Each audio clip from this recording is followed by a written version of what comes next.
about the Messi thing? Anything else on the Messi front, Chris, before we move on? No, I'm done. I'm falling out.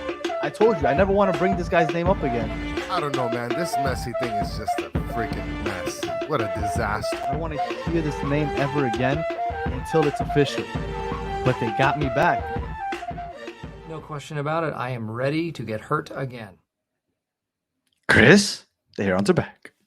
Welcome, everybody, to episode number 84 of the Battered Herons podcast. I am your host, Daniel Granada, and alongside me, as always, is Mr. KBD. How are you doing, sir? Bruh, it's game time tomorrow, and we got Todd the God on tonight. Are you kidding me? I know. Todd the God are you guys in the chat even ready? I don't even know if you guys are really ready.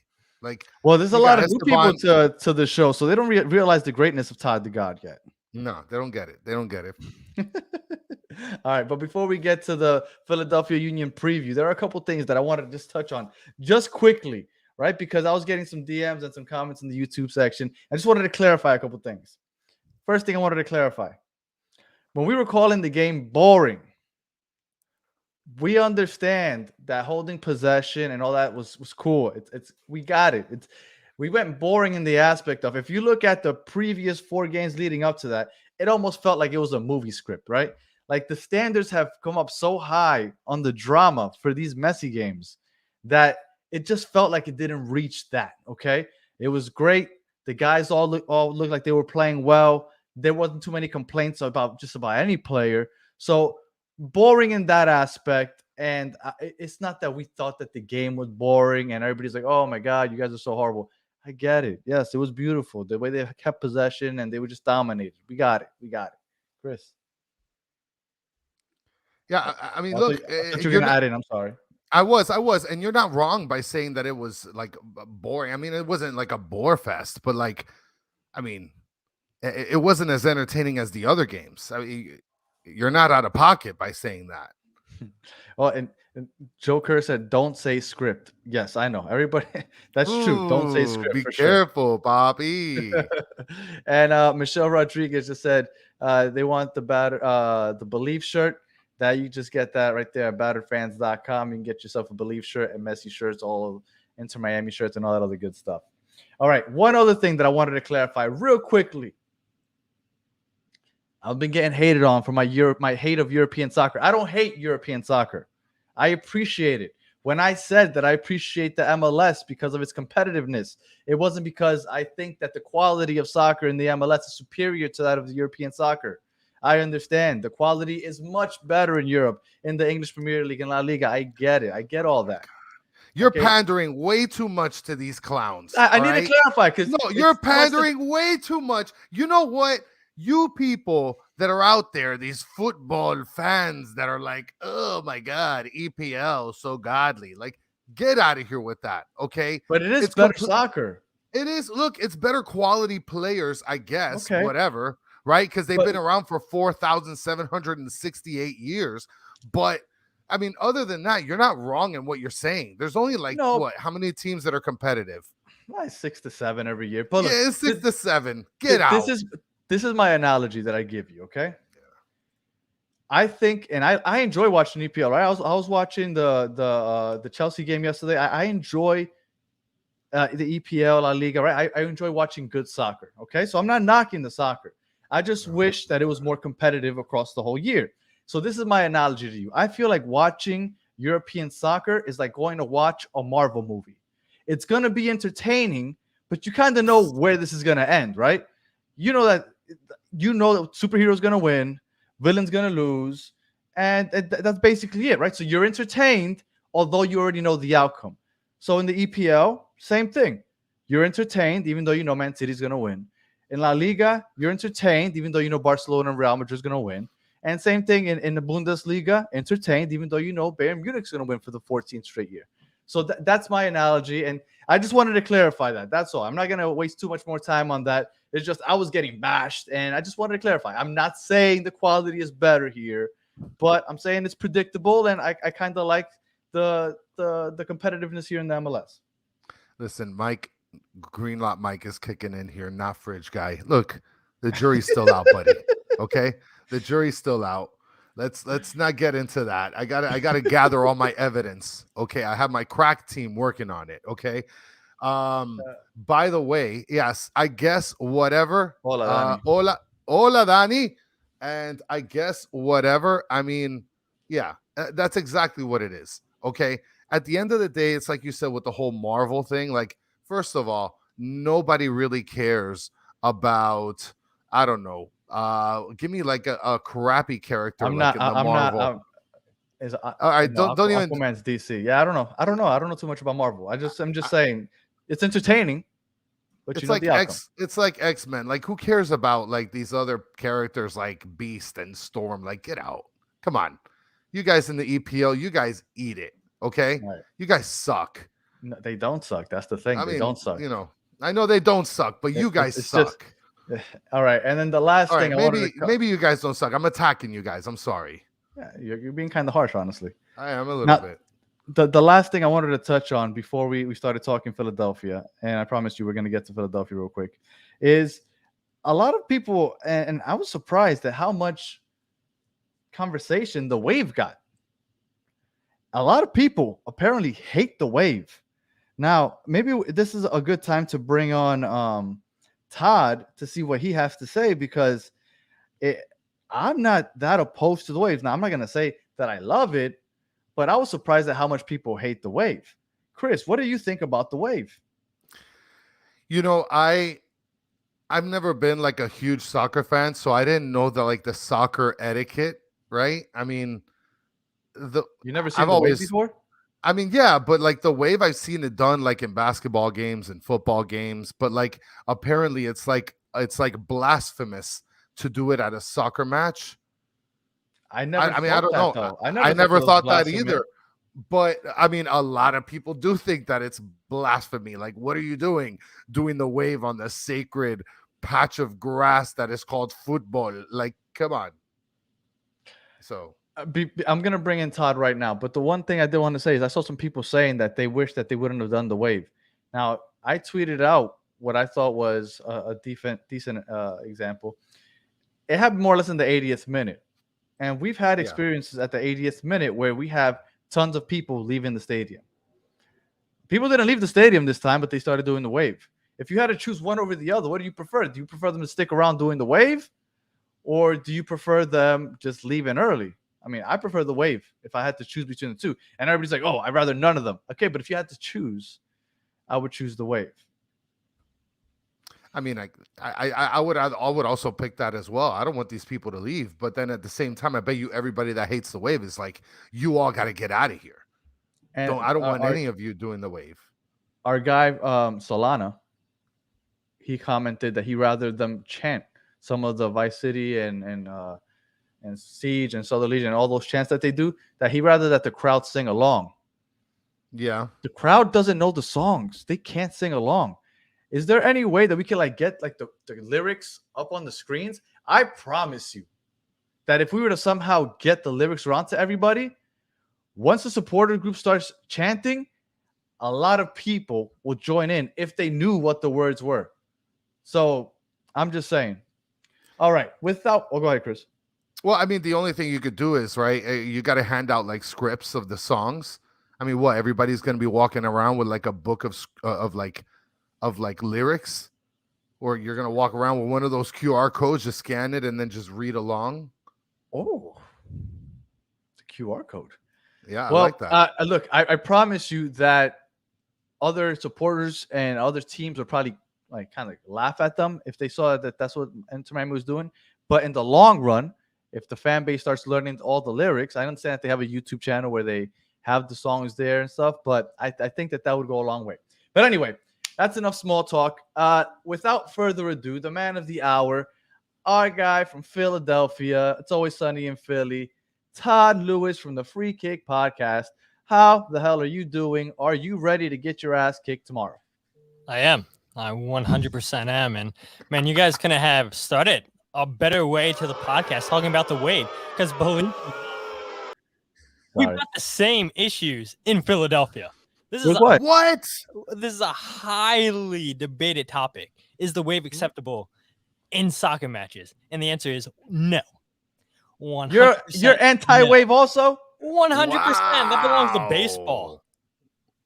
But why? Because Ooh. it's a traditional baseball. I agree. Hand out pamphlets, give out QR codes, and learn the chants. There's a I do agree chant. with that. I do agree with that. So that is something for people that are unfamiliar. The Sons of Ben is the official supporters group of the Philadelphia Union, and there's been debate. How do we get more fans to learn the lyrics to the chants? And the funny thing is, right, the Union have been a team for 15 years, and they're singing the same songs for the last 15 years. So if you don't know the lyrics yet, I mean, something's pretty messed up, right? I mean, they're so simple. Sometimes the songs go on for 10 minutes at a time. It seems like they're so competitive. Shout out to my boy there, Jem, all the way from England. He's flying to Nashville Ooh. actually to go watch the Nashville Monterey game tomorrow night. So Nice. huge MLS fan. Saw Nashville last year, so got to give a shout out there to him. And For sure. pretty dedicated, right? Flying all the way from England just to watch Nashville SC. It's true dedication right there. For But sure. That is. I was going to say, so there's a unofficial supporters group called Keystone State Ultras, and they came up with a super simple chant called sha la la la la, sha la la la la, hey Philadelphia, you, and the whole stadium gets in. Super simple. Because they know it. Yeah, and part of it is because the Capos have went around the stadium and they've went and said, no, just clap on beat. It's not hard. I guess for some people it's hard to keep a beat, and yeah, it's just simple. Maybe in lyrics Orlando. And yeah, hey, we can agree there, right? Mhm. But yeah, I agree with you guys. Get rid of the wave, learn some simple chants, the whole stadium rocking, and that's what I'm hoping Subaru Park's going to be like tomorrow night. But I do have a feeling it's probably going to be 60-40 into Miami / Messi fans in that stadium. Oh, for sure. If it's Yeah. anything like Dallas, for sure. Well, I know that the price. I actually looked over the prices, and I wish I would have had a screenshot of this, but I saw the prices earlier this week around 400, and then all of a sudden it dropped a little bit to like 3-something, 380, 370 ish, and I imagine that a lot of people are reselling their tickets because I mean we're talking about getting the most bang for your buck in terms of money. But I did see that the organization kind of emphasized to keep your ticket and go to the game, but It's you're not going important. to turn everybody that has a ticket. No, you're not at all. So within the last hour, I don't know if you guys have seen this or not. So MLS have given the Union back a significant amount of tickets that were allotted to Miami. Obviously, the Miami fans did not buy those tickets, and so that's dropped the ticket prices down just because the Union are putting more tickets out there for the fans to buy. So I don't know, maybe we won't see these crazy ticket prices like we once saw earlier when it was announced that the Union were going to take on into Miami. But I do find it interesting that Miami fans maybe aren't going to be traveling. I mean, I know I said we're going to have a lot of Miami and Messi fans, but let's be real. I mean, you guys have converted a lot of people into Miami fans that are there just because of Messi. Well, to be fair, our supporters groups travel very well, and our fan base in general travels very well. The only thing is, one, these last 4 Messi games at home have been a little more expensive than we're used to, and two, the road away games, the stadiums are charging a little more than we're used to. I want to say in Dallas, I think they were charging, I don't remember if it was 150 or 250 per ticket for the supporter sections, the allotted amount that they give the supporters from the opposing team. Now, I'm not sure how much it was in Philly, but if it was anything close to that, it's hard to get everybody to spend that money, especially when you're dropping a lot of money just to watch them at home. Yeah, so the Union did right actually here for season ticket members that opted into League's Cup. They kept the prices the same. At least I can give you River End pricing because that's where I have my tickets. And so to send in the River End, which is the supporters section, it came out to be $33 per game for this Miami game. But if you didn't opt in for League's Cup, it was $212 for one ticket in the River End. So I'm sorry, and I know we want to talk about the game, but just out of curiosity, what do you mean opted into the League's Cup? So the Union's ticketing offices gave Union fans the options to opt in for the whole tournament. So you would get charged per game. And if you didn't do that, then you would be paying higher pricing. And so the one thing was, okay, if you opt in at the beginning of the tournament, you're going to pay the same price the farther you go along in the tournament. So they didn't jack up the prices if you opted in. Like I said, in the supporter section, $33, not bad compared to $212 if you didn't opt in. But only for the supporter section.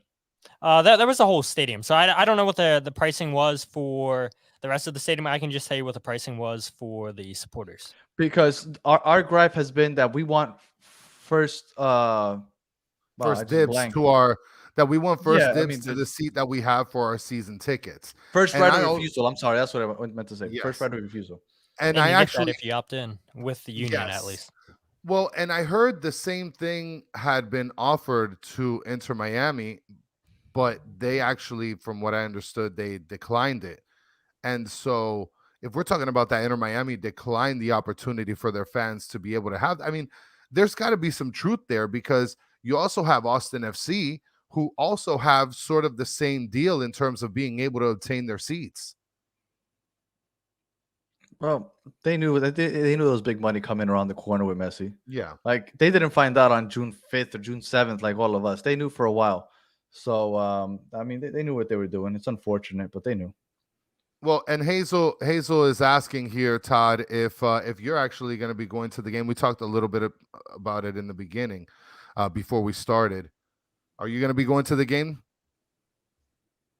Yeah, I am. Fortunately, I got approved for media credentials, which we were talking off air. A little bit nervous that wasn't going to happen, because I know the whole fiasco that happened down in Miami. A lot of long-term writers didn't get approved.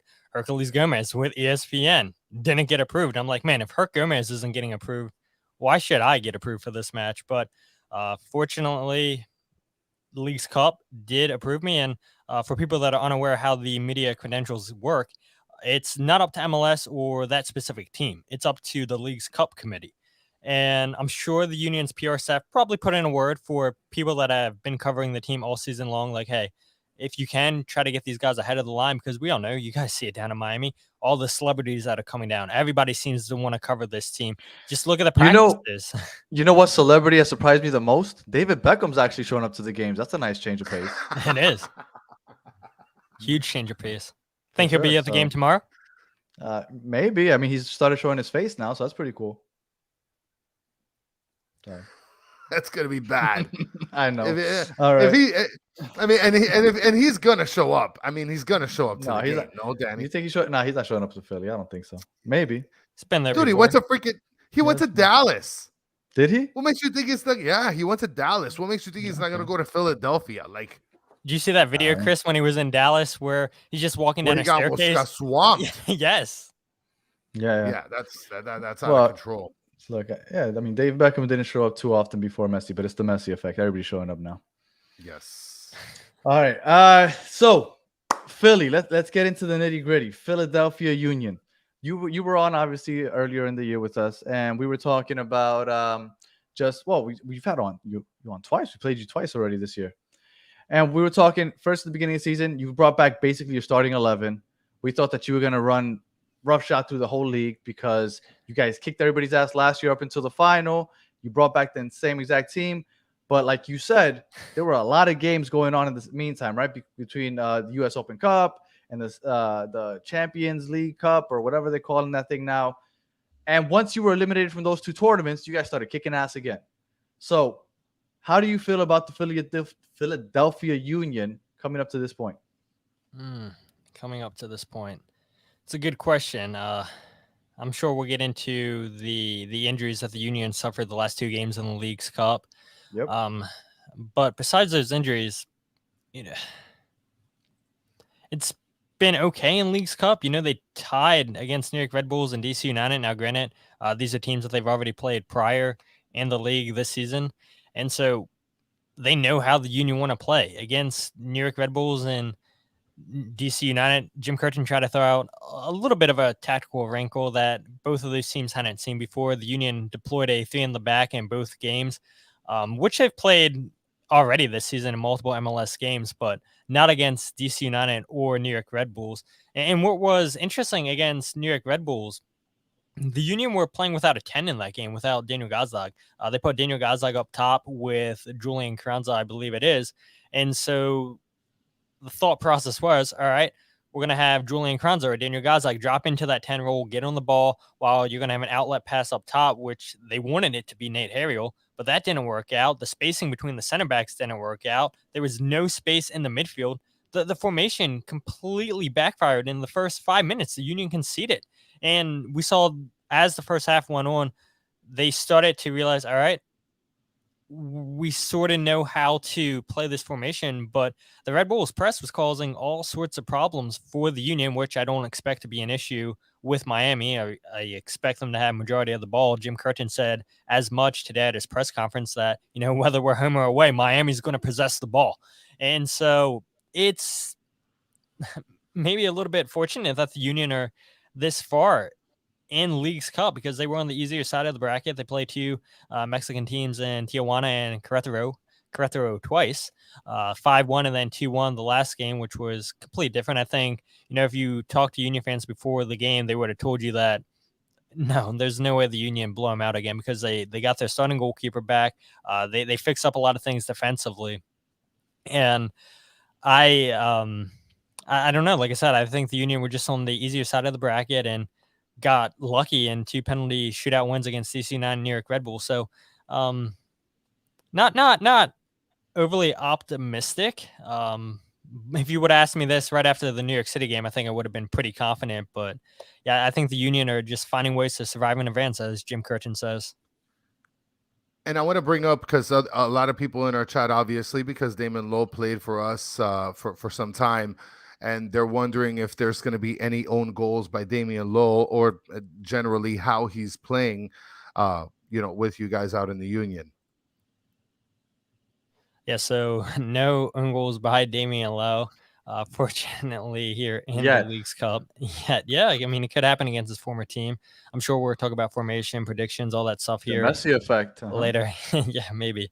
But it's interesting when you look, the Union have played 4 out of the 5 games in the League's Cup with a 3 in the back with Glesnes, Elliott, and Damian Lowe. They've conceded 4 goals in their 5 matches played in League's Cup. 3 out of 4 of those goals were conceded in the second half. Damian Lowe didn't look great. We talked about that New York Red Bulls game. He was one of those players that was really shaky. I was surprised Jim Curtin left him out there at the beginning of the second half. He's a player that was getting pulled out of position way too much, leaving Jack Elliott, the central center back, a lot of times 2v1. Kai Wagner, the Union's left back, was getting caught too high up the field. And part of that, like we said, is the press from New York Red Bulls, which shouldn't be an issue with Inter Miami. But Damian Lowe didn't look great against New York Red Bulls, came back, got another start against Querétaro, and the spacing between the center backs was a lot more solid. The communication was there. Not a lot of boneheaded passes like we saw against New York Red Bulls. Do I expect him to start against Inter Miami tomorrow? I'm not sure, honestly. I wouldn't be surprised if we see. I don't think so. With Julian Kranza having a grade 1 hamstring strain, Jim Curtin said today. Definitely not going to start tomorrow's game. Jim said maybe come off the bench for 15, 30 minutes because he really wants to play this game. If this game goes to penalties, Jim Curtin said, yeah, we would consider bringing Julian on for penalties, but we all know how that is. Bringing a player cold off the bench just for penalty kicks. We saw it against New York Red Bulls. They bring Lewis Morgan off the bench, gets his penalty saved against Andre Blake, and this is a player who's never missed a penalty in his career, except for that moment right there. And so if Julian Kranza does not start this game, okay, now you're shorthanded up top. Do you go a Christmas tree formation like we've seen the Union play in the past, a 4-3-2-1? Do the Union go back to that diamond which they typically play?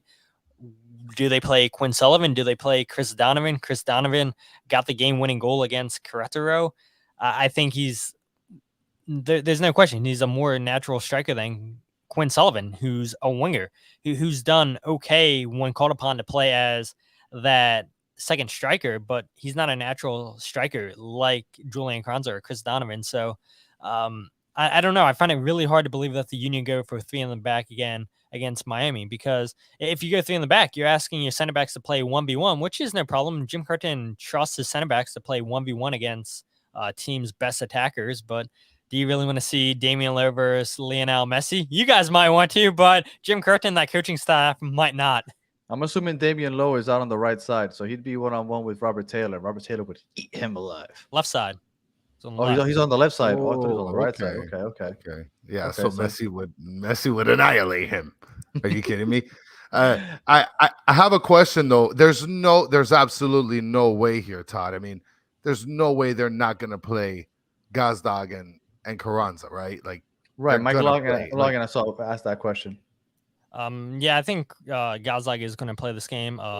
Jim Curtin said today that he's fully back, so I fully expect Daniel Gazlag to be in that starting lineup.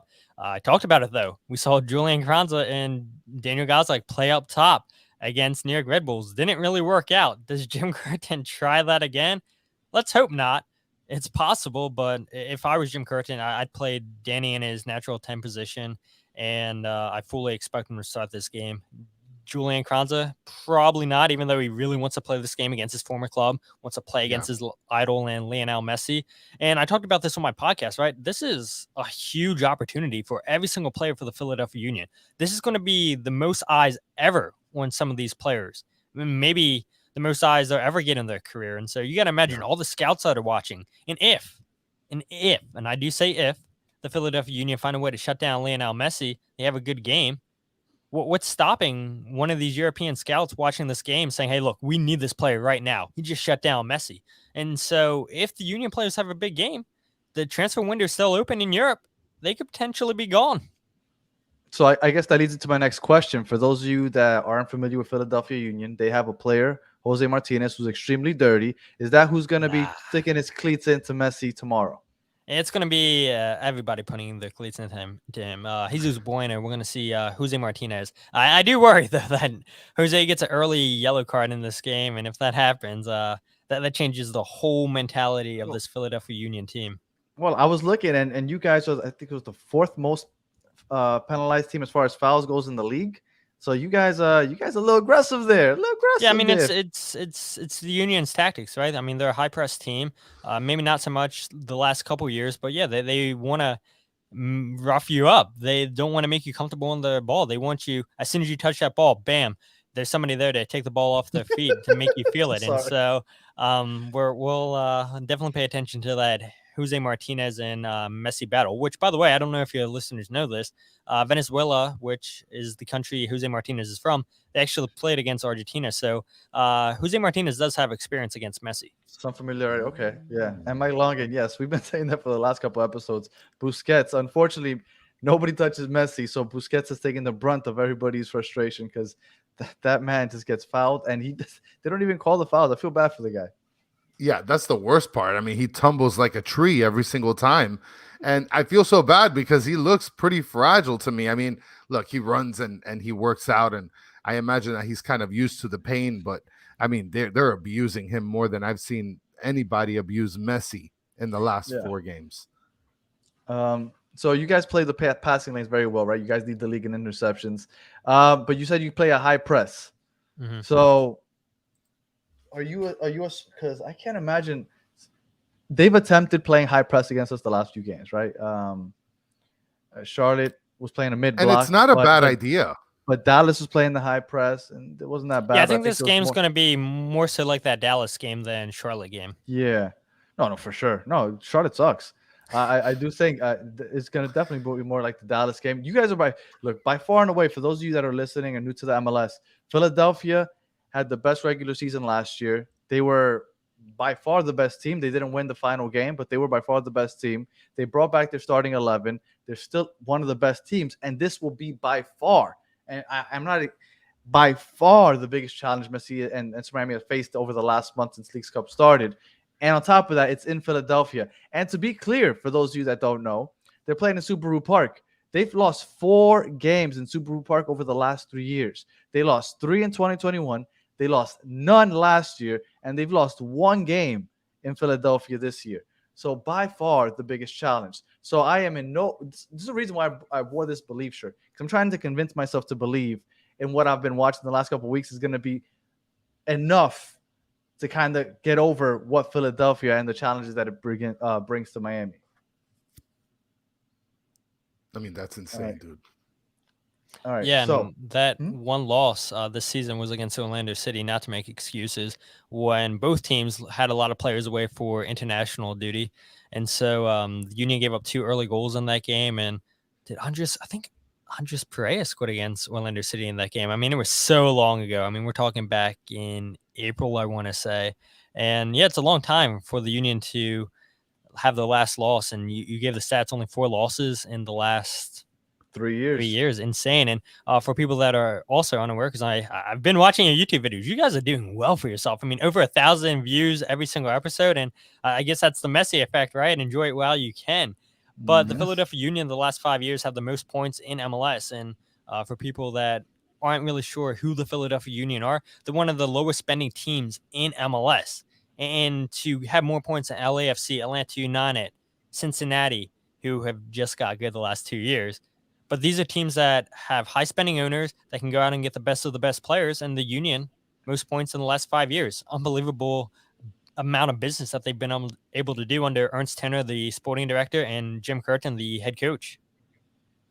Let me tell you, every time I hear you guys bantering about Philly, I just imagine all of these people that watch EPL and all these other leagues that they're just rolling their eyes because they're like, oh my God, all this stuff. It's so true what we're saying. Like, you got to give your flowers to the Philadelphia organization. Like, you got to have some respect for that, right, Danny? Yeah, no, yeah, they've built a great team, man. I respect the hell out of Philly. And for Hazel asking how's Philly's goalkeeper, I'm assuming Blake is healthy, and he won goalie of the year last year, so that should tell you enough that he is one of, if not the best goalie in the league. All right. And then also we have Mohamed Basri that says, I don't understand why Union can be the host. Is it because they're the favorite team to win or what? I did see someone already answer stating that it's So I think it was because Mike Longan answered. Yeah. Mike Longan answered somewhere here in the comments. He mentioned because Philly's host because they were higher in the Supporter Shield rankings last year.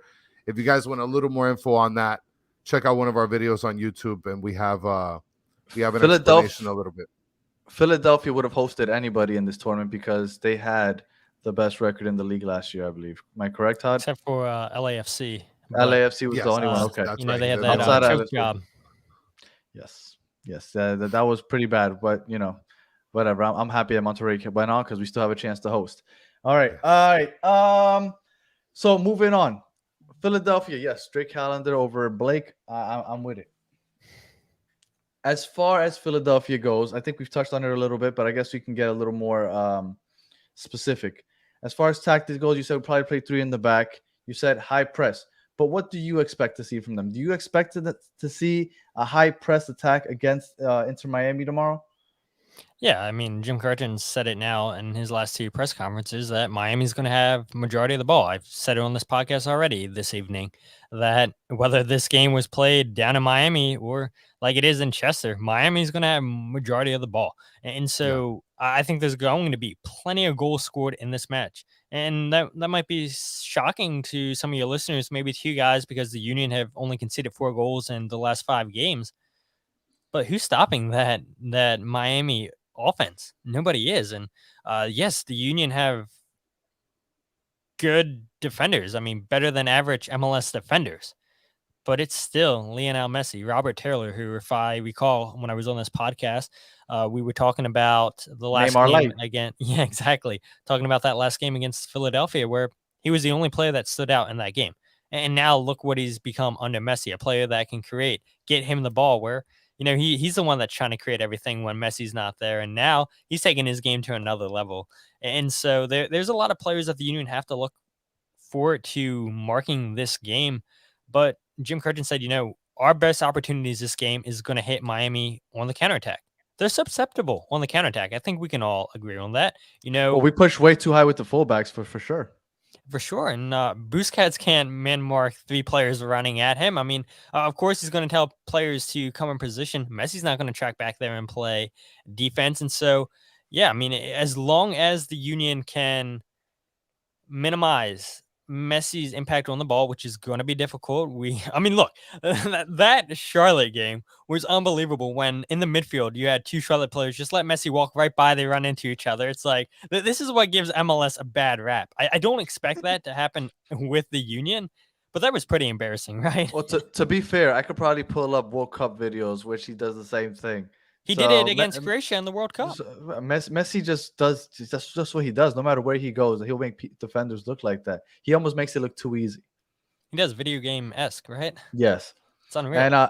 And last game, I think one difference that we had in the way we were able to shut down Charlotte, which again isn't a great team, so I mean it's not saying too much, but Busquets wasn't pushing up as high as he usually did, right? Because the first couple games he was pushing up really high, and he didn't. I don't know if it was because Charlotte was playing that mid block, they didn't give him space to kind of push, but I thought that was much better for our defense. We didn't get caught flat-footed as much on the transition, and but I'm expecting the Union to come out and, like you said, score goals also. So, with that being said, if I were to ask you, go ahead, Chris. No. You go ahead. Sorry. No. This comment needs to be said out loud for those on audio. You need to say this, Chris. I mean, okay, so I'm bringing up a comment by Lucas. He's saying public subs over Philly cheesesteaks. I don't make the rules. I mean, I've never eaten a Philly cheesesteak, but you have, Danny. Like, where are we with that? Have you ever seen Messi stop by Geno's to get a Philly cheesesteak? No. But have you seen Messi at Publix? I think so. So like Lucas said, we don't make the rules here. Messi said it's Publix over Philly cheesesteak. Which, by the way, somebody else mentioned before you. Just remember your what you were gonna say. Kara said that he saw us, and Kara, just run into us, bro. Tackle us. It's all good, bro. You're good with us, buddy. Trust me. Now, please don't tackle me. I'm smaller than I look on here. So I want everybody to understand something, and I need everybody to pay attention. You need to get to your phone and you need to like and subscribe and stop eating crap. Okay, guys? It just takes 2 swipes of the button. Can't you be nice about it, though? Jesus Christ. I mean, look, it is what it is, bro. Just swipe. I mean, you guys swipe 45,000 times a day. Just do it, right? If you were saying if you were being like that to me, I wouldn't like to subscribe to anything. Okay, guys, can you please like and subscribe? Thank you. All right, so here's another thing. I want everybody to go to my Twitter, and I need you guys to vote on our battered poll. Okay, it's a very interesting. If you already liked and subscribed, I'm gonna hook you up with a shirt. That's what I'm gonna do. Yes. Now, Matthew, you also need to go and vote on the battered poll that's in my page. Okay, it's a very interesting question. All right, you can go on. All right. Sorry for that. It is an interesting question. It wasn't an interesting question, Danny. I don't mean to go off on a tangent here. 100%. Yes, it needed to be said. Philly cheesesteaks are overrated. No, I'm joking. I love the Philly cheesesteak, especially with the whiz. Really good. If you haven't had it, take your time out to go out there. They're really good. All right. So Todd, and we asked you this question 2 times before this year, and I'm going to ask you again, just for our new listeners.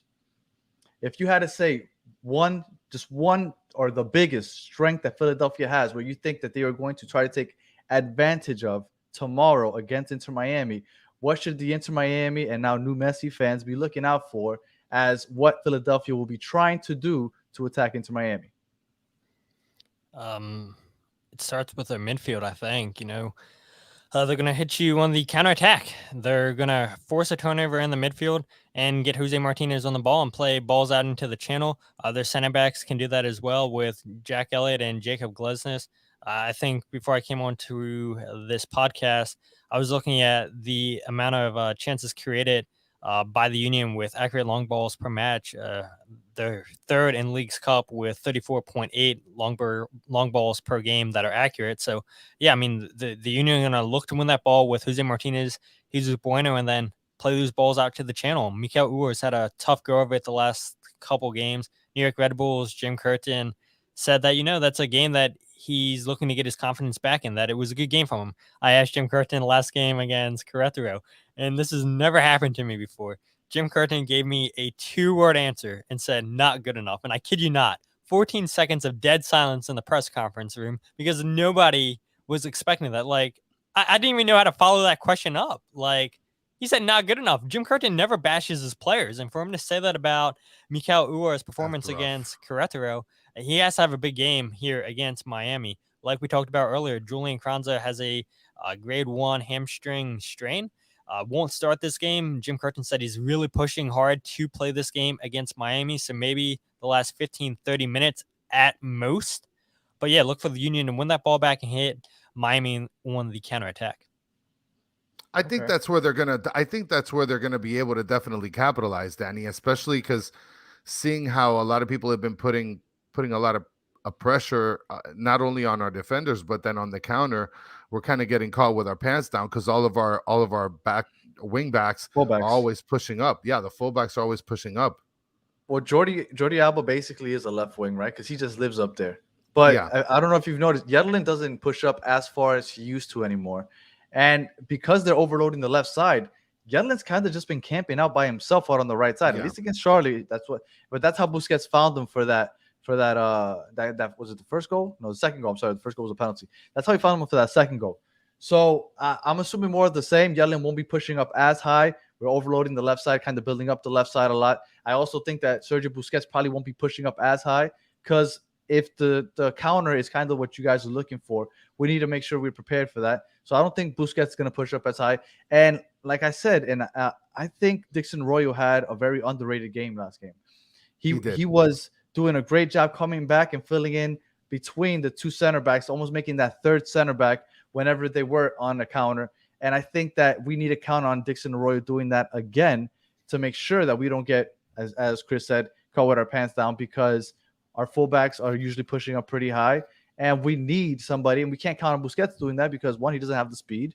And, you just need, especially with the speed that Philadelphia has and the playmaking, you just need that. And the long balls, I was, like you said, I was looking, and you guys are one of the top teams as far as long balls go. I think there's only like 3 or 4 teams that have completed more long balls in the league. So definitely something to look out for.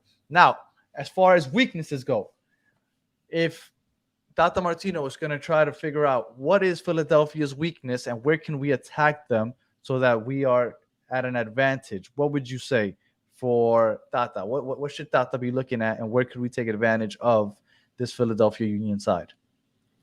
Therefore, it's not finishing chances. That's the weakness right there. So, I mean, we talked about the Union wanting to hit Miami on the counterattack, but, Miami can give up the counterattack all they want. If the Union can't finish, then it's a win for Inter Miami. Yes. And Julian Kranza has been the most consistent striker, but he hasn't been as consistent as he was in the middle of the MLS season. I think he has 2 goals, I believe it is.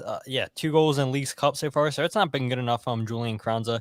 Mikal Ua has 0 goals in Leagues Cup, hasn't scored a goal in 7 games. Chris Donovan, who scored his first goal in Leagues Cup, who, is playing his first professional season for the Philadelphia Union. He spent time playing with Union too, but he's a kid fresh out of college, and you can't rely on him to go against Sergio Busquets and Kamal Miller and DeAndre Yedlin. Like, man, this kid's just fresh out of Drexel University. Like, the Union can't rely on this kid. So, I mean, a lot of pressure on Mikal Ua. He needs to get a goal. He needs to have a big game, with Julian Kranza more than likely not starting in this game. That's 100% the weakness. I think the Union's right side is a little bit of a weakness, especially if they start Olivier Bizo. We've seen him fall asleep a couple of times. Jacob Glesnes, who plays on the right side, whether it be in a back 3 or a back 4, he fell asleep for the goal that Querétaro scored. The defender got goal side of him, and terrific attacker, got goal side of him, terrific finish. Nothing Andre Blake can do. But yeah, the Union are susceptible on that right side of the field if you bring pressure down that side, which I'd imagine Jordi Alba, Robert Taylor are definitely going to bring that pressure there. Yes, most definitely. And then, I mean, and other people are bringing that same point up, and then now we have Kata mentioning Jose Martinez is going to hurt Boosie, so the refs better be ready with that card. That's going to be brutal. Give him a yellow before the game starts, just to get him to ease up a little bit. Man, I hope not, because look, I think you guys can admit this, right? The referees in Leagues Cup are way too card happy. These are some of their worst referee performances that I've seen. And I know people joke online and say, "Oh, the referees are cheating for Miami and whatnot." But like, watch other games other than Miami. Like, these they've referees all been are terrible. Yeah, they're making it rain yellow cards all over the place. It's been a disaster for the whole league. Yeah, we had Querétaro's coach after this last game say in his press conference that the referees laughed in our face once they walked off the field. Like, come on now. Come on now. After they What? just given up a questionable offsides goal on Chris Donovan, they say, nope, it's a clean goal. And that's the end of the game right there. And apparently the referees walked off laughing at the Querétaro players and managers' faces. So I don't know how true that is, but yeah, they did not take the actions by the referees lightly. That's got to be brutal to witness. And, I and wonder, let me tell you something. I always have a hard time pronouncing that name. Querétaro, whatever. That team that You're you right. guys beat. I'm wrong. Yeah. Querétaro. You're right, Chris. I believe that was the team that was out of Liga MX for a year because of the violence that had happened in their stadium. Right. So, not the team that you want to be laughing at on the way out, refs. Not a smart move. They will find you, sir. They will. You don't want to be, and you don't want to be Santa Claus either. Okay, guys. You don't want to be Santa Claus in Philadelphia. Now, before we get into predictions, Chris, I did want to ask you something, and maybe I'll even ask Todd because maybe Todd's been paying attention to Inter Miami games like everybody else has. Diego Gomez and Benja Kremaki. Who's starting? Because I see people talking back and forth about it on the chat. Listen, I'm going to tell you, like I told you last week, I think that Ben Krem should start. Okay. I think Ben Krem should start. I don't know why. I mean, everybody has their opinions here, and I get it. But that Diego is un monstruo, man. I mean, he is a beast. Look, Ben Krem, offensively, I think is much better than Diego as right now, at least what he's shown so far. I thought Diego looked much better defensively, but I'm with you. I think Ben Krem starts and Diego comes in late like he did last game. All right, and then finally, Facundo Farias, I believe, made the trip to Philadelphia. In the chat, if I'm wrong, let me know, but I'm pretty sure I'm saying that he made the trip. Do you think that we get to see some Farias tomorrow and he come in and kind of substitutes in for Robert Taylor at some point? If I'm not mistaken, this is the same guy that has no FIFA card, right? This is the guy that has absolutely no FIFA card. To be fair, he plays in Paraguay. Not many of those guys get those FIFA cards into playing. Oh, listen. I don't make the rules, buddy. Okay, if you don't have a FIFA card, no, wait. He doesn't. He played for. No, I'm sorry. I'm thinking of Diego Gomez in Paraguay. Go ahead. I'm sorry, guys. He doesn't have a FIFA card. So what are we doing? Is that the one that looks like he's like 12 years old? No, because one of those guys. Tomas Aviles. Okay, yeah, that kid. Yeah, my son saw him and he's like, this is his first soccer team ever, right?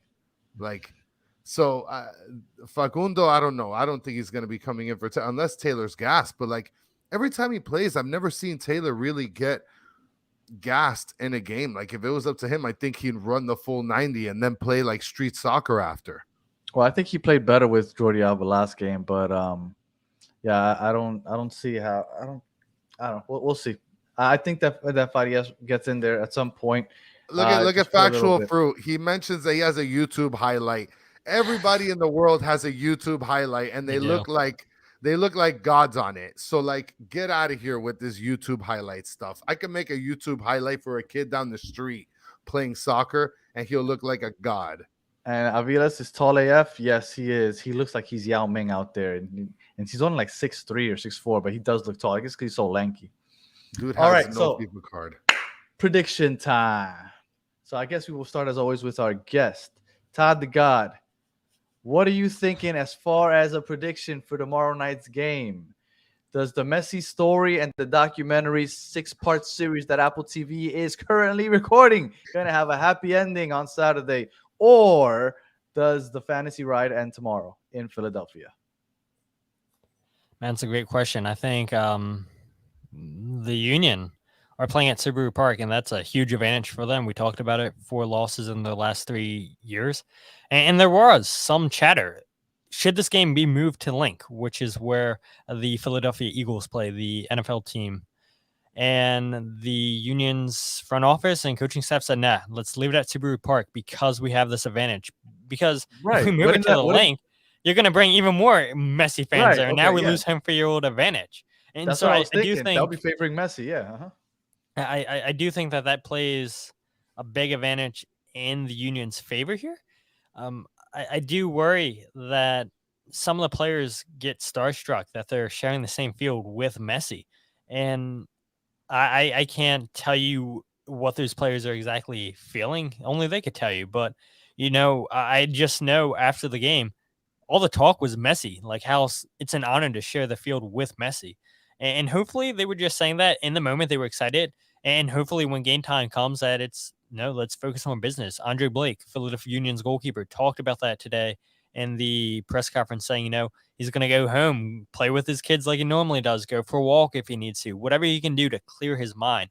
It does help that the Union have players on the field that have experience playing against Messi and Andre Blake and Jose Martinez. But man, I mean, if Messi's not beating you, you have Robert Taylor who can beat you. Josef Martinez, I know, hasn't scored a goal from open play, but he has been a killer in the Union side in the past. Leo Capana is a great option to come off the bench if that is where he comes off. Mm. It's a lot of firepower, right? And Jim Curtin today gave a lot of praise for what Chris Henderson's done, calling it this is going to go down as the greatest transfer window of all time. And he said you can even remove Messi, Busquets, and Alba, and it's still going to be the number one transfer window all time because those young players that they've brought in, it's great scouting by Chris Henderson and Tata Martinez saying these are the players we need. And of course, we all know Miami has the money to bring these players in. And so yes, you don't expect those young players to make a difference right away, but this Miami team, if Robert Taylor's gas after 70, 75 minutes, you bring in Facundo and Mhm. he could be a difference maker. Gomez, he looks like a very talented player. So, I mean, there's just a lot of talent on this Miami team. I don't know. This game can go either way, honestly. I, I am leaning towards an Inter Miami victory. Would I be shocked if the Union win this game? No, but I do think Messi and company are going to rise to the challenge. There's just too much attacking talent on that field for Miami for the Union to stop. If Julian Kranza is starting this game, maybe I feel a little bit more confident, but I don't know. I don't trust the forwards in Mikal Ura, Chris Donovan, Quinn Sullivan. Do you put Joaquin Torres up there? I don't trust any of those guys right now, so I'm leaning into Miami. If I'm asking you a Miami question, if you were Tata Martino, would you start Joseph Martinez or Leo Campana? No, I think I'd start Joseph Martinez just by looking at his history against the Philadelphia Union. He has a good scoring record against Andre Blake. His connection with Messi looks to be on point with those 1-2s. And that's caused the Union issues in the past too when teams, whether it be Atlanta United, whether it be Facundo Torres in Orlando City playing those quick passes, that causes the Union center backs a lot of issues. So I would not be shocked if Josef Martinez gets to start against the Union. Chris, would you start Joseph or Campana? Listen, the last game, obviously, we saw Campana give an assist to Messi. So, I mean, right now, everybody's kind of riding high on Campana. Nobody has seen enough out of Joseph to be able to say that he should keep playing or keep starting. I don't know. I mean, it's tough because, like, I imagine that Joseph just plays better in terms of pace with Messi and Busquets. But at some point, you have to be able to see how Campana plays with Messi. The question is, do you want to preview that against probably one of your most difficult opponents in this tournament? Right? That's the bigger question. Is right now the time to play with the formula? Right, Danny? Yeah, I could see what you're saying, but I mean, Joseph, I think like to Todd's point, has done a great job of playing off of Messi as far as clearing space for him, making runs. That Yedlin pass that led to the Robert Taylor goal.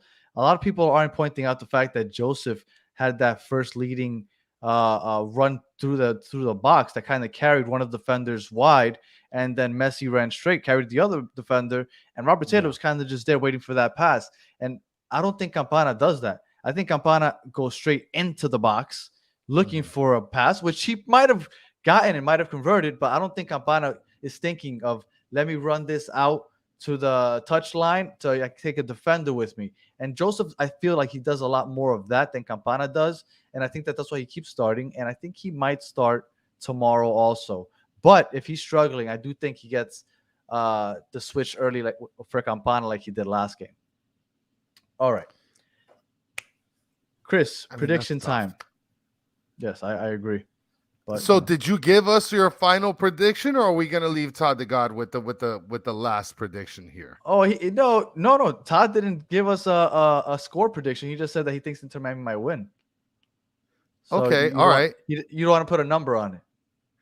No, I don't want to put a number on it. Oh, we're not doing that. We're not doing that. And that's good. I mean, look, and it's like what you said though, Todd. Like it can really go both ways, right? I mean, I can see 3-3. I can see this game going to penalties. I can see the game ending 2-1. I mean, there's a whole bunch of different variables that can affect this game. So, I mean, I don't know what you're going to get. I think it's going to be more like the Dallas game where we saw 4-4.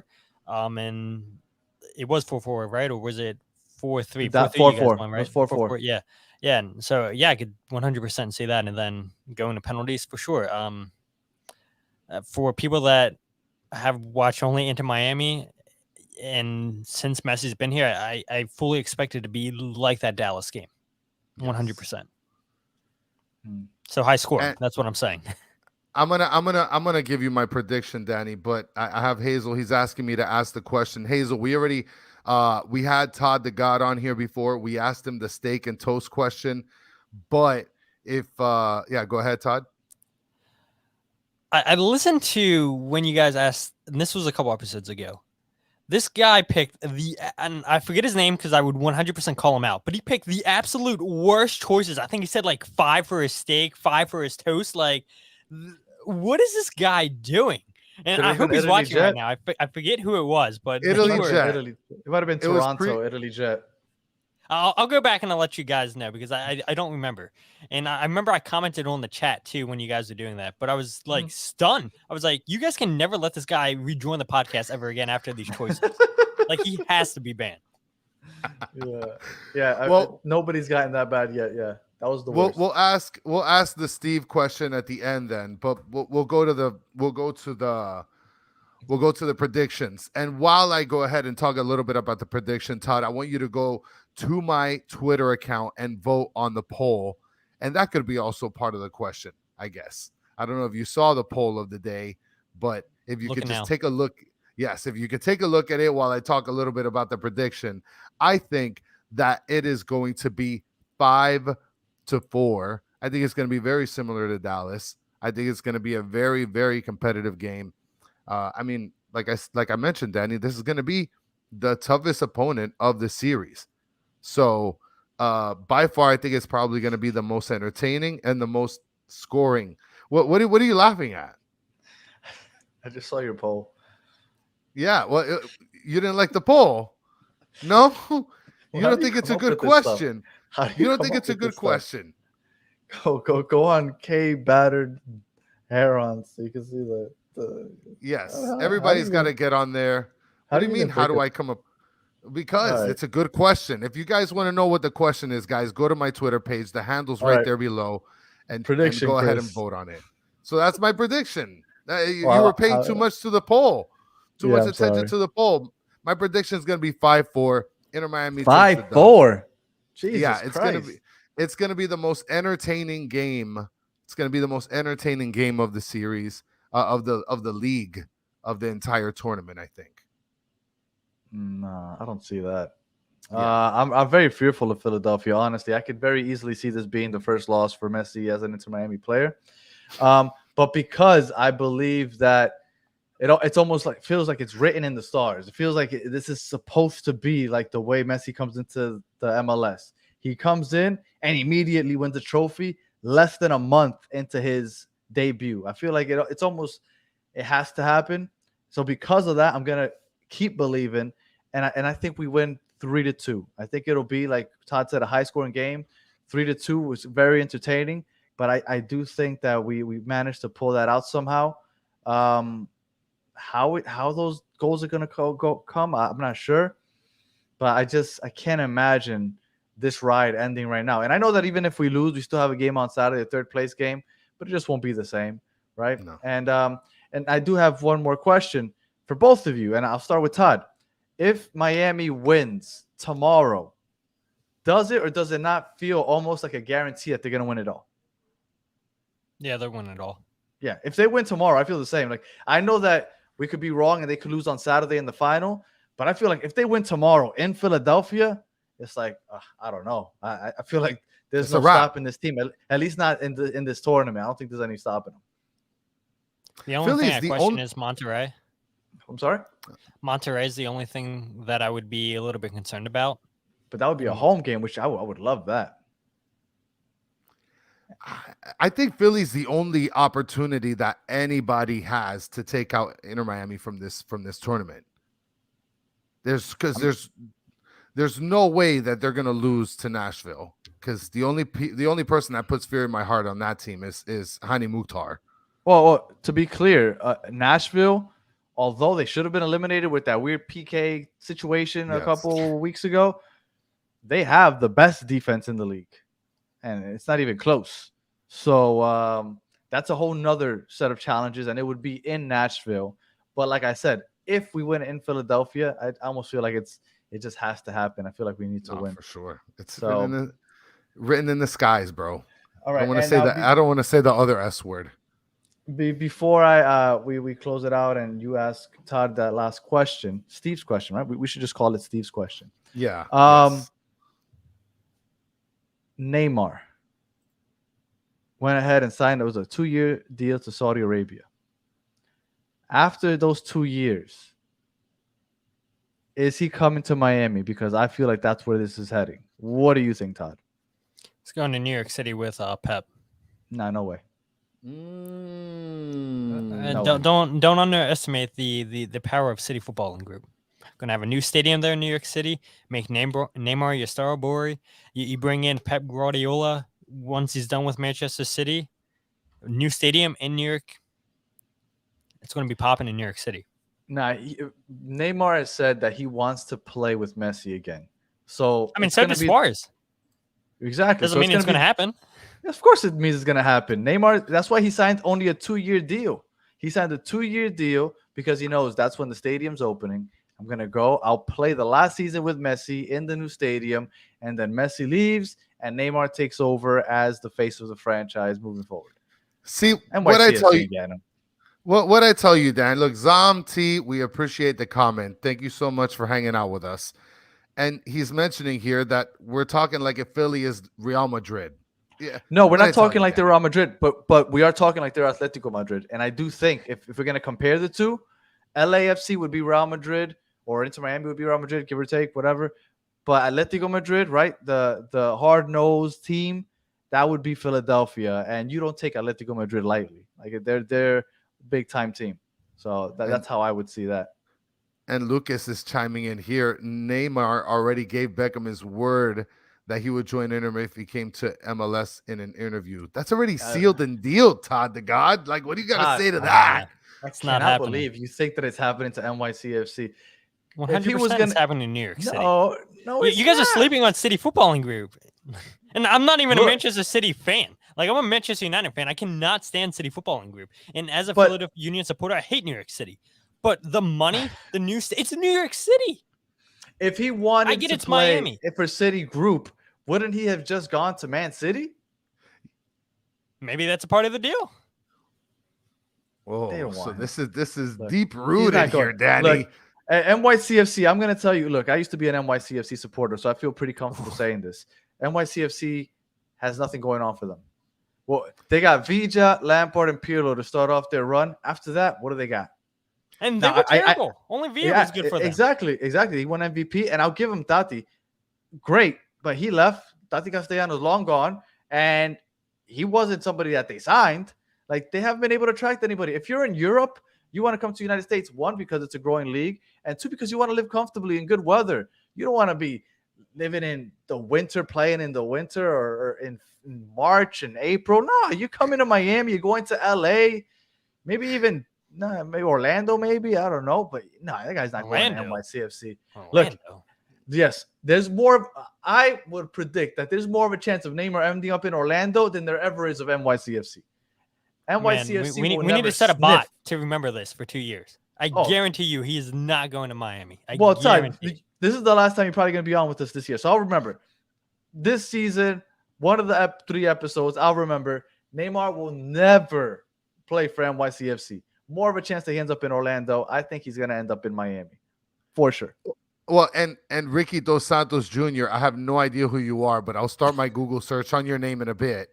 He says that he was in the meeting that he can confirm he's coming to Miami. I have no idea who you are, but I'm Look at taking that. your We got the sources, Todd. Man, We got Cavani the was coming scoops, there. baby. Falcao was coming there. Ronaldo was coming there. Everybody was coming there, and these players never came. Well, So I'll believe it when I see it. Look, after Messi comes, or now that Messi's here, you don't think, oh my God, Ricky Dos Look Santos. at that. I'm More the bridge breaking guy. news. Ricky Dos Santos, you're on a Oh roll, my buddy. God, let me tell you something. Ricky, you need to text me after this. Just send me a DM, because not only are you a scooper with the scoops on Neymar, but now you're the fridge guy. I mean, we got the double decker here today. Are you kidding me, guys? Chat, you guys are a part of history today. Go ahead, Chris. Hey, Todd, with Steve's question.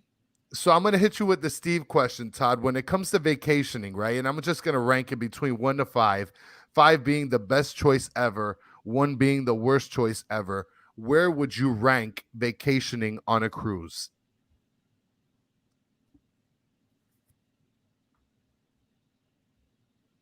Oh, this is It's awkward.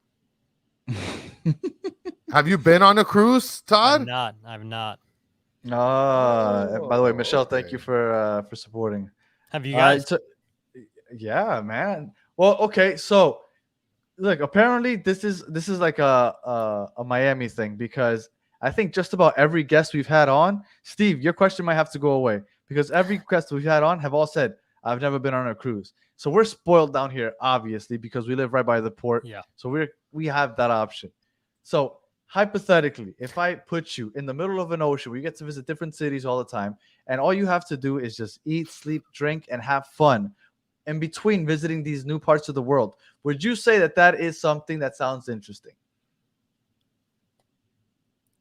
No. Oh my God. Oh wow! What do you do? Do you go camping?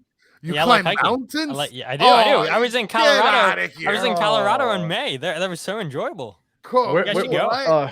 No, that's it. We have to pull to the Todd the God name. We can't use that anymore. Come on. But I do like being on the water. You do hiking? Yeah, get out of here. That is the realest boo that you're ever gonna get. That is the jet boo towards who was it against? Man. That's when they were calling out for Tim Tebow. And they were they were calling out for Team Tebow. All right, just real quick, Sergio Ramos, from everything I've heard, I don't think they have the money for him right now, and no more allocation money, and he's not coming. Luis Suarez, everybody assumes that he is coming, but that won't be until next season, probably in January, when his contract ends at the end of this calendar year. So definitely think that Luis Suarez is coming. And by the way, breaking news, you heard it here from Todd, Neymar's coming in 2025. And we found out who Fridge Guy is. I forgot his name, but we found Fridge Guy. So definitely a crazy episode. Todd, as always, Todd the God, we appreciate you. We love what you do with the Free Kick Pod. And I mean, everything you do. If you haven't already, Todd, let them know where they can follow you, because you break down film. You make it as entertaining and as simple as possible for people that don't understand it. Yeah, for sure. So if you guys want to follow on Twitter, Instagram, or Facebook, follow Free Kick Pod, wherever you get your podcast, The Free Kick. The YouTube channel you were just talking about, breaking down plays, youtube.com/freekickpod. And I don't think I'm missing anything, but you guys are fantastic. And it's been enjoyable just watching every single week. Like, I'm not kidding. You guys know the numbers, and I'm sure your listeners do too. It's over 1,000 people watching every single week. Yeah. And I can't think of a group more deserving than you guys to see, we appreciate that. Starting thank you, man. One of the latest people to get into the Inter Miami game, and you guys are taking off, and what you guys do live, interacting with the audience, and it's fantastic. And long may the success continue for you guys, and I can't wait to see you guys start interviewing Busquets, Alba, and Messi next season. Ain't nobody Oh my touching God, Messi. Nobody touching Messi. Has he And I done an can't- interview? I don't think so. No, he hasn't. He hasn't seen a microphone since he got here. There's no Nah. way. I mean, he had that one post game right after the game-winning free kick, I think, and that was it. Yeah, that was it. Like 30 seconds. Yeah, and then the reporter touched his arm like 2 times, and he's like, "Nah, that's it. Never doing this again." Listen, and chat, all you guys that are still watching, please do us a favor. You gotta follow Todd the God. Danny said it already. I'm gonna emphasize it. He's one of the best guests that we've had on this podcast, just generally in every sense. Okay, please follow him. We're gonna put his down in the chat. We're gonna give you all the information that you guys need, but you guys have to give him a follow. Check his stuff out. For sure. All right. Chris, any final thoughts? Listen, we're gonna win. I mean, it's in the bag. It's in the bag, baby. It is what it is. Is it not in the bag, or is it in the bag, Danny?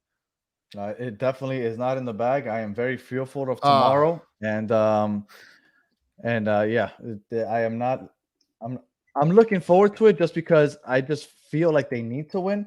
I'm sorry, as I'm typing here. Oh, Chris already did it. I was just putting the Todd's ad on there. I'm fearful of the game. This is the first time that I am fearful of a game because I was not confident in Dallas, but I didn't think we would lose. This is the first time that I think that there's a real opportunity of us losing. So I definitely do not want to be cocky. Philadelphia has only lost 4 times in 3 years. I'm sorry, that's nothing to just kind of just dismiss. That's like they're legit a good home team, and they're just a good home team overall. So I definitely think it's going to be an interesting game. But you know, I feel like this is like the way this look when they announced that it's a 6-part documentary. I feel like it's almost like when Ray Lewis announced right before the playoffs that he was going to retire. All of a sudden, they're winning off of late Hail Marys and they win the Super Bowl, and you just didn't know how it was happening. It's like almost destiny. Well, I mean, and before I mention how I feel about the Union, Mike V's talking about the Orlando Buckcrack guy. I don't know if you're talking about the overalls guy that I mentioned a couple episodes ago. We're looking for him too. All right, Overalls guy. With the overalls guy with the illest drobe I ever seen in my whole life. Help us find overalls guy. Help us find that painter guy. We found Fridge guy. Yeah, well, apparently we found Fridge guy, and Neymar's gonna be coming to Miami. Like, I mean, look at the day we've had. Breaking news, August 14th. And the only thing that traumatized me is that Dupe song. Like that stays rent free in my brain, rent free. So you guys want to talk about rent free? It's the Atlanta United fans. They're always finding ways to complain about the Philadelphia Union. Really? Wow, that's surprising. That is surprising. I never heard that before. Just search for you'll find Atlanta United fans complaining about what the Union did or didn't do every single week. Rent free in there. Oh my God. It's the Free Kick. For those asking, what's his YouTube channel? It's the Free Kick, right? Yeah, Free Kick. Free Kick Pod. Yeah. So we're about to let you go and end this episode. 2 quick things. One, tomorrow night we will be back right after the game, and we'll be recording right after the game's over to kind of recap the game. And 2, forgot what 2 was. So I guess I'll final thoughts, Chris, because I can't even remember what I was about to say. Final thoughts is ATL sucks at everything. That's what I was gonna say. Thank you. Sorry to cut you off. I don't want to forget again. For all the new people listening that are new to MLS, does Philly have a rival that you would consider this is their rival? Sorry for cutting you off, Chris. That's a good question. I'd say New York City. Okay. I'd say New York City. NYCFC or the Red Bulls? Yeah. You can say both, but I think it's New York City. I mean, you can tell the players on both teams hate each other. It's always hard challenges in the midfield. I wouldn't really consider the Red Bulls a rivalry when the Red Bulls haven't beat the Union in 11 straight games. So there's that point. And Jim Curtin said as much a couple weeks ago. So, it's definitely New York City.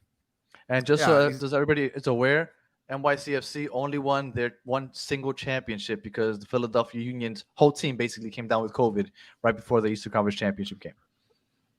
Look at that. I mean, going out and partying. Yeah, I mean, and look at that. Atlanta's not even on their radar. They're not on our radar. They're not on their radar. Trey Young is still not valid. Okay, Oh, brother. Trey Young is still not valid. All right. All right. So All right. Todd, thank you again. Chris, as always, I hate you. If you were listening on audio and you listened all the way to the end, thank you for listening all the way to the end. If you're watching on YouTube, thank you for watching all the way to the end. Please don't forget to like and subscribe, comment, review, share, all that other good stuff. And for those of you that participated in the chat, as always, you guys are the best part of the show. We appreciate you taking the time to jump on with us and share the fun with us.